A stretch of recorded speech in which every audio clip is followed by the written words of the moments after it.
Contracts are everywhere, not just some huge formal agreement between large corporations where one is going to buy the other, so on. Although that's what something like that looks like. But you know, as a matter of fact, it's everywhere. You go through them, I don't know how many times in the course of a day. You go into a parking garage, they give you a stub. Now, that's a contract. They're going to look after your car, more or less, and you're going to pay them.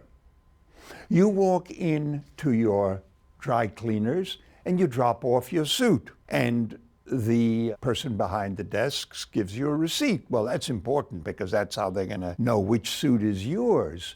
But that receipt is also a contract. And even if there wasn't a receipt, you're dropping it off there and coming back a couple of days later and picking up the suit. Well, they expect to get paid, and you expect to pay them. That's a contract. You walk into a restaurant. You order the steak and chips and everything else, and then you get the check and you pay it.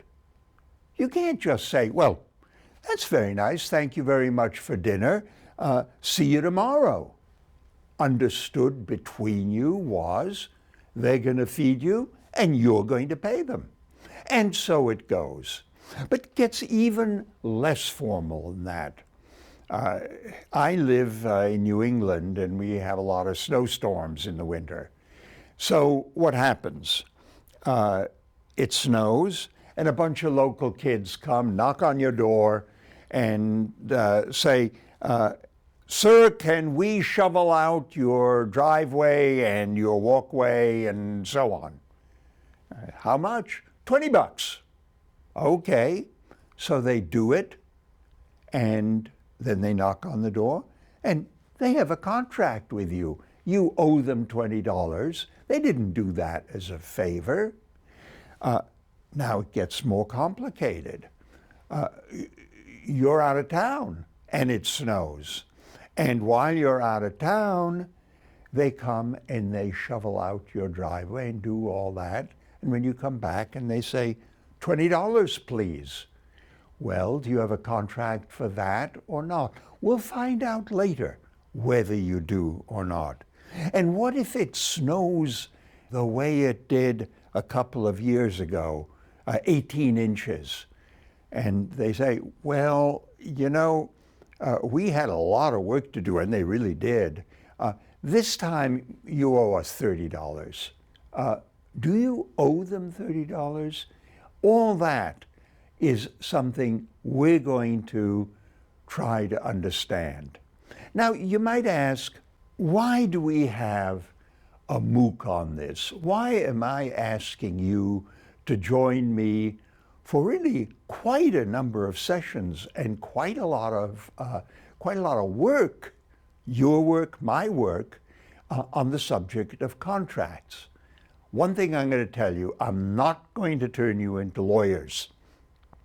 I'm not going to teach you how to draft a contract or deal with a situation where somebody sues you or claims. That's not what I'm going to do. What I'm going to do is for you to understand what's going on as you go through your lives in a jungle, or maybe not a jungle, a forest. It's not so unfriendly, of contracts. It's as if I were offering to teach you a course on the internal combustion engine. Now, this wouldn't be a course on how to fix your car when it breaks down or doesn't break down, but to know what's going on under the hood. So if your service station then tells you it's the transmission and that's going to cost you $1,500, you know what the transmission is, and you know whether it kind of makes sense for that to cost you $1,500. In other words, what I'd like to do when you're through with this is for you to understand this part of your environment.